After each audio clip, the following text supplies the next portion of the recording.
Une personne sans référence, un bon matin devient une légende. Namesana nangate koyeba nae.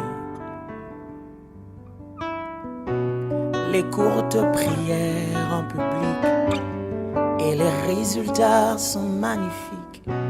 C'est qu'elle est nanga koumenana losi. Il m'appelait, je le sais, Likabwezo pela katinanga. Namituni pona nini Eza umela Yakolobe zebele. Téléspectateurs, bonsoir. Bonsoir chez vous dans vos maisons. Paix et grâce chez vous. Que Dieu continue à vous faire énormément du bien comme ça était toujours le cas. Et nous rendons grâce à ce Dieu qui nous a permis d'être encore là pour un nouveau numéro de notre tranche d'ATK Édification. Et je crois que par cet élément, Dieu va encore nous aider à avancer encore dans notre foi. Parce que dans tout ce que nous sommes en train de faire, l'objectif, le but est de nous ramener vers Christ, mais aussi nous permettre de grandir en Christ, connaître encore de plus en plus le mystère de Dieu. Cela nous est d'une très grande utilité. Gloire au Seigneur, je vais prier avant que nous ne débutons. Seigneur, je te prie, je te rends gloire, toi le Dieu qui exauce la prière. Nous voulons que ta parole nous change, que ta parole nous transforme, qu'on apprenne quelque chose de nouveau au nom de Jésus. Amen. Voilà. Par la grâce de Dieu, nous allons essayer d'échanger autour d'un petit sujet qu'on a intitulé de la sorte « Cette preuve de la supériorité du Christ ». Cette preuve de la supériorité du Christ. Pour ce faire, j'aimerais que nous puissions lire les Saintes Écritures, ce qui pourra nous permettre de comprendre mieux ce que nous sommes en train de dire, parce que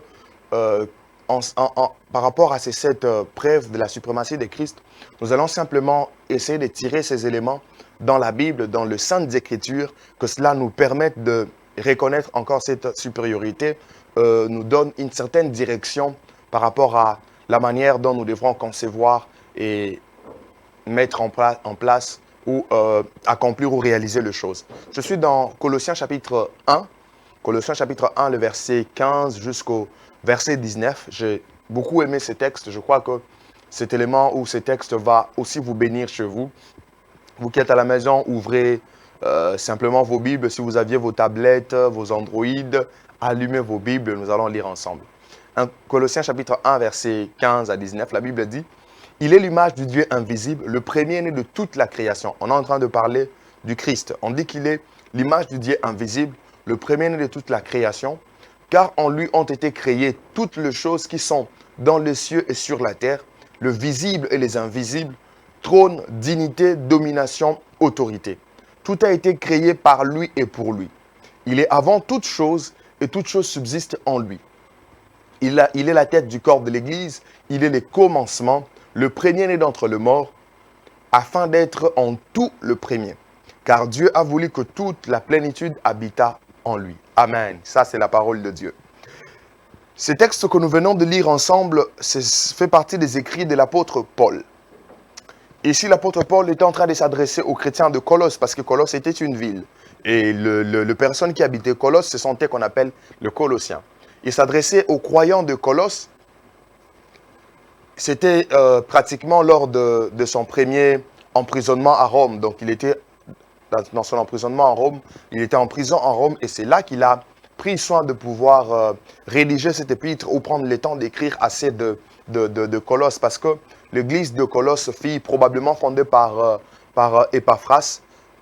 C'est probablement Épaphras qui en était le fondateur selon le commentateur de la Bible. Même lorsque vous jetez un coup d'œil sur Colossiens chapitre 1, donc en parcourant le verset qui vient en bas là, il y a beaucoup plus d'affirmations là-dessus.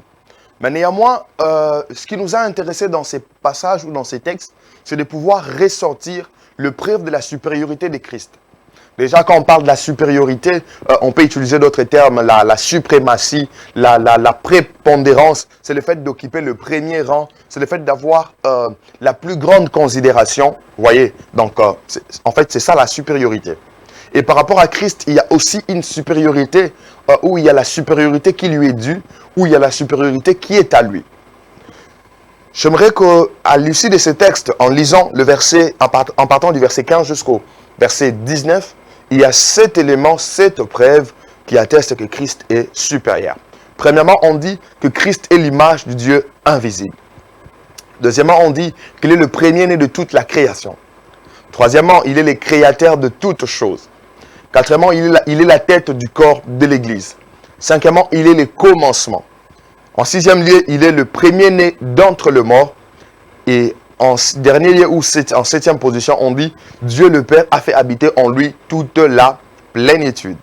Vous voyez? Donc là, de manière un peu simple, j'ai essayé de citer ces preuves ou ces éléments qui attestent que Christ est supérieur.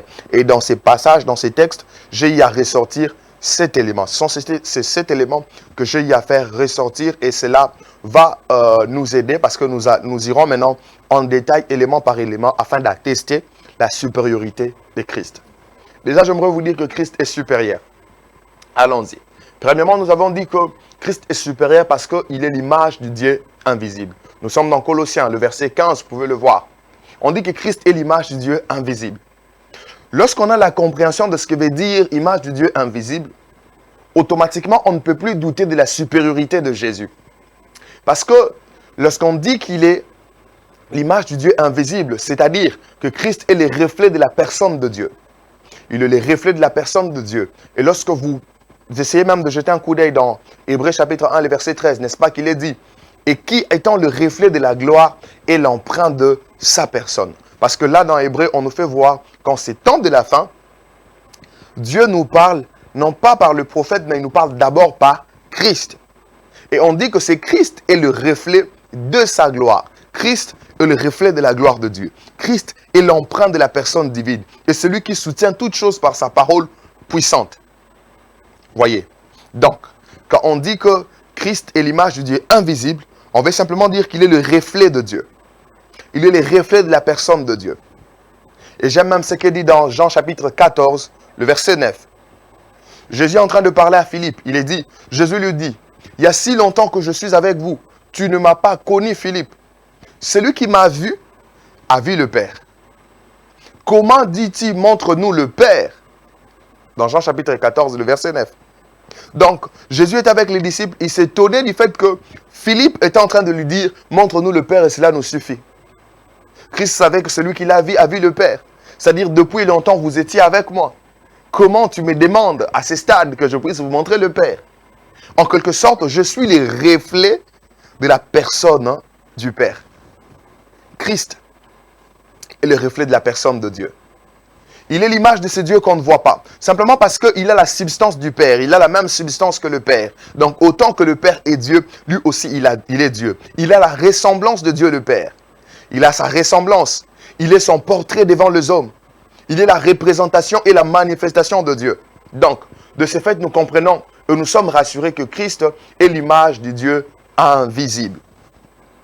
Lorsqu'on veut voir Dieu, on le voit par Christ. Ce qui veut dire que Christ est supérieur.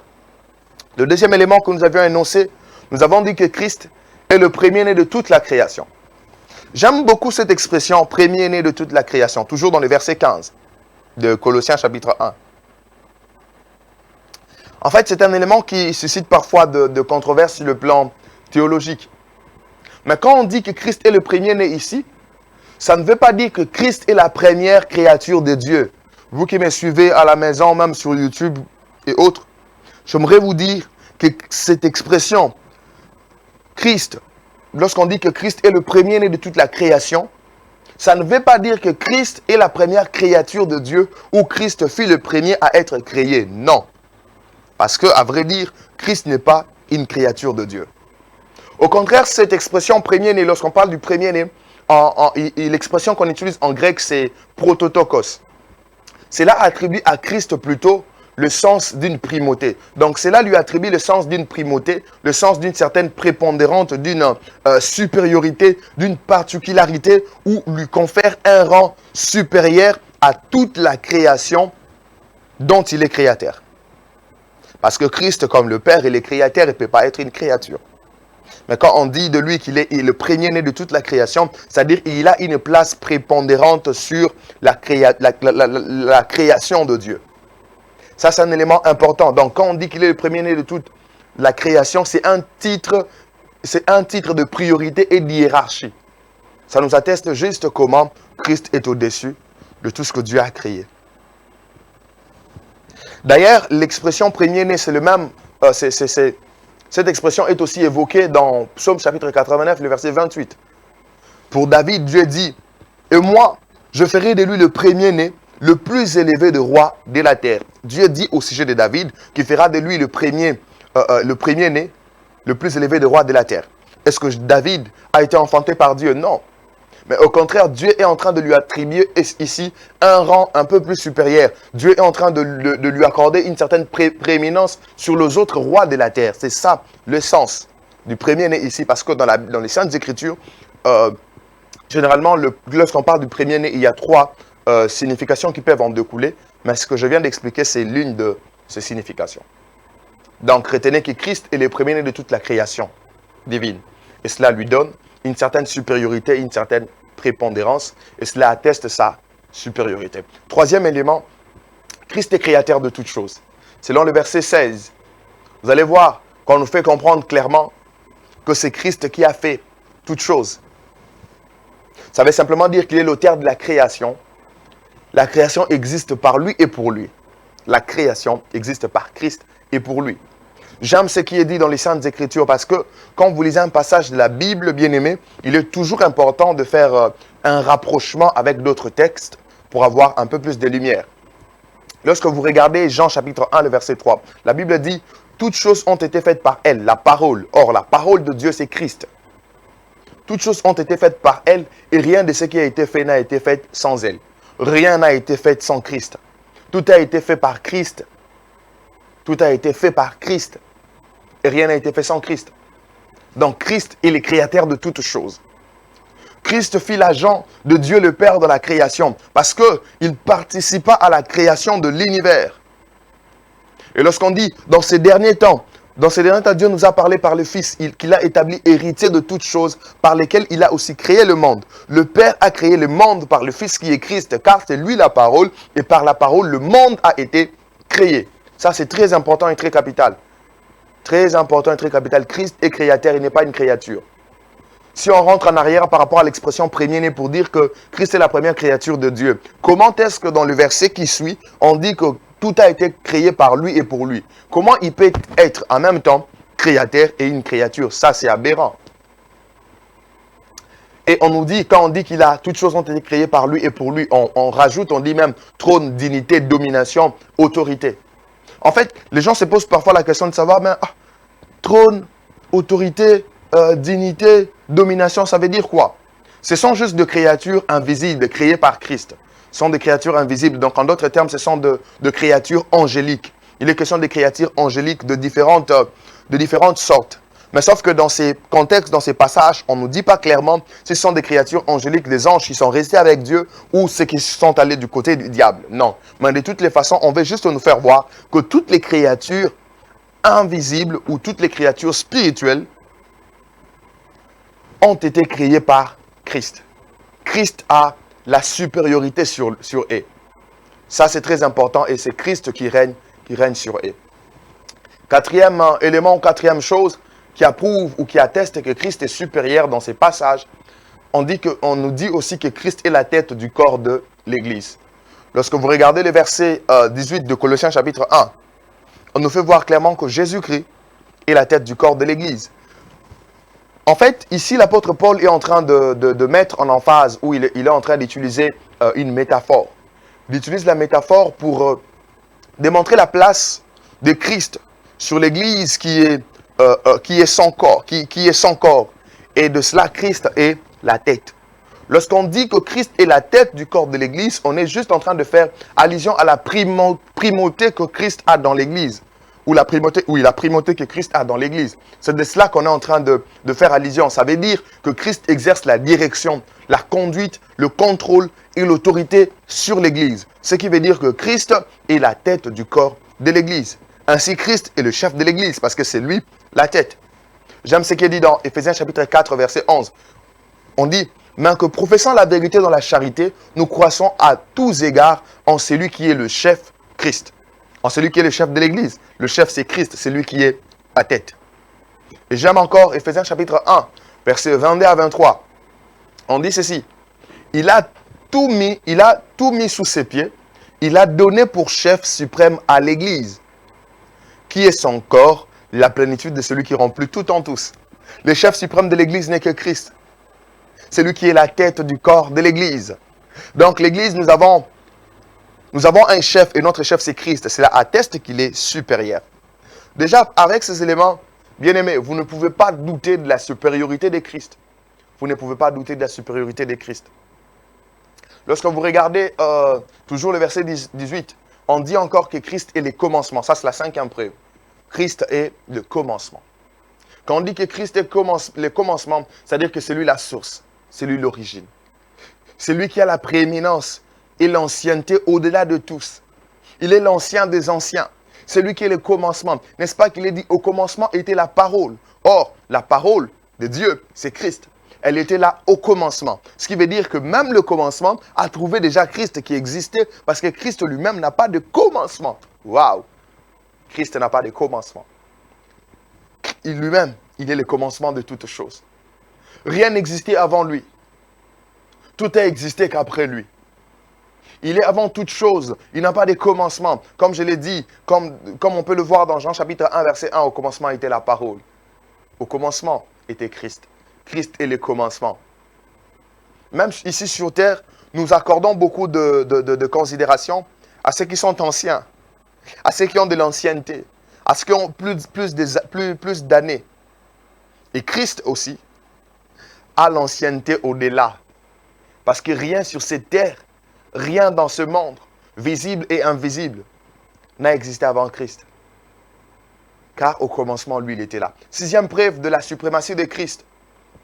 Dans le verset 18 toujours, on dit que Christ est le premier-né d'entre les morts. Christ est le premier-né d'entre les morts.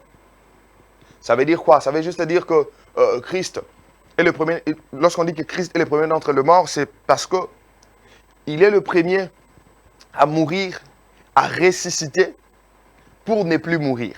Donc, il est mort, ressuscité pour ne plus mourir. Il en est le premier. D'autres personnes ont été d'autres personnes sont mortes et ressuscitées avant Christ. Mais ces personnes ont été encore rattrapées par la mort. Mais Christ, lui, il est ressuscité pour ne plus mourir. C'est ça la différence. Donc la résurrection de Christ, en quelque sorte, c'est la victoire sur le péché. C'est la victoire sur la mort. Et cela est accordé à tous ses frères. C'est ainsi qu'il est le premier, c'est ainsi qu'il est le prémisse. Christ est donc l'origine de la nouvelle création. La création qui n'est plus soumise à la mort. Parce que à cause de Christ, cette nouvelle création a déjà la victoire sur la mort et sur le péché. Voilà pourquoi Christ peut être considéré comme étant le prémisse. J'aime ce qui est dit dans 1 Corinthiens chapitre 15. À partir du verset 20 jusqu'au verset 23, surtout le verset 20, c'est ce qui m'intéresse. La Bible dit, mais maintenant Christ est ressuscité de mort. Il est le prémisse de ceux qui sont morts.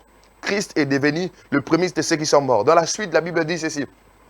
Car puisque la mort est venue par un seul homme, c'est aussi par un homme que venue la résurrection de mort. Cet homme, c'est Christ. Et comme tous meurent en Adam, de même aussi tous revivront en Christ. Mais chacun en son rang, Christ comme prémisse, puis ceux qui appartiennent à Christ lors de son avènement. Christ comme prémisse. Christ comme le premier-né d'entre les morts. Le premier-né d'entre les morts. Nous qui l'acceptons, nous devenons en fait ses frères. Et lui, il est notre aîné. Lui, c'est lui le prémisse. Christ est le premier-né d'entre les morts. Parce qu'à vrai dire, Christ n'est plus que le fils unique de Dieu. Il n'est plus le fils unique. Parce que Dieu n'a plus qu'un seul héritier. Mais nous aussi, nous sommes devenus co-héritiers avec Christ. Nous avons part à l'héritage de saints dans la lumière. 7e preuve de la supériorité de Christ. Christ dispose de toute la plénitude. Dans le verset 19, vous pouvez le voir, de Colossiens chapitre 1. Christ dispose de toute la plénitude. C'est-à-dire que le Père lui a donné l'Esprit sans mesure. L'Esprit lui a été accordé sans mesure. N'est-ce pas qu'il est dit que c'est en lui qu'a habité corporellement toute la plénitude de la divinité. Toute la plénitude de la divinité a habité en Christ alors qu'il était ici sur terre. Parce que les théologiens sont d'accord que Christ, pendant qu'il était sur terre, il était 100% homme, il était 100% Dieu. Et la Bible dit clairement dans Jean chapitre 3, verset 34, « Car celui que Dieu a envoyé dit les paroles de Dieu parce que Dieu ne lui donne pas l'esprit avec mesure. » Christ n'a pas reçu l'esprit avec mesure. Ça, c'est important à savoir. Alors, ce qu'il faut aux chrétiens, pour conclure notre message, premièrement, j'aimerais vous dire, chers chrétiens, vous devez marcher la tête haute. Marchez la tête haute. Parce que vous avez un Seigneur et c'est lui qui est supérieur. Il est supérieur. Deuxièmement, ne marchez plus dans la peur. Enfant de Dieu, chrétien, tu ne peux pas marcher dans la peur parce que tu as un Seigneur qui est supérieur, qui a la suprématie, qui a l'autorité. Troisièmement, j'aimerais vous dire que nous devrions honorer Christ dans nos vies. Nous devons honorer Christ parce qu'il a la place qui est prépondérante, il est le premier. Nous devons l'honorer dans notre vie. Christ doit toujours avoir la première position. Donc, nous venons de comprendre que Christ est supérieur. Chrétien, ne serez plus dans la honte, ne marchez plus la tête courbée, marchez la tête haute et donnez à Christ l'honneur qui lui est dit. Que Dieu vous bénisse.